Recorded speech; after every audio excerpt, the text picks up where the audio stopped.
عليه وآله صلوا عليه۔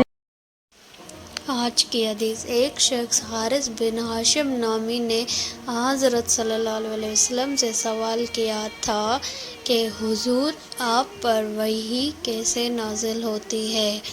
آپ صلی اللہ علیہ وسلم نے فرمایا کہ وحی نازل ہوتے وقت کبھی مجھ کو گھنٹی کی سی آواز محسوس ہوتی ہے، اور وحی کی یہ کیفیت مجھ پر بہت شاق گزرتی ہے۔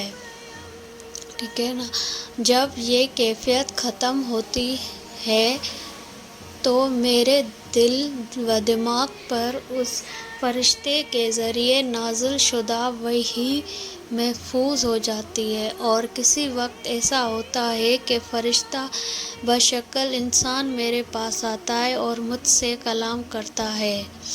ٹھیک ہے، پس میں اس کا کہا ہوا یاد رکھ لیتا ہوں۔ حضرت عائشہ رضی اللہ عنہا کا بیان ہے کہ میں نے سخت کڑاکی سردی میں حضرت صلی اللہ علیہ وسلم کو دیکھا ہے کہ آپ صلی اللہ علیہ وسلم پر وحی نازل ہوئی۔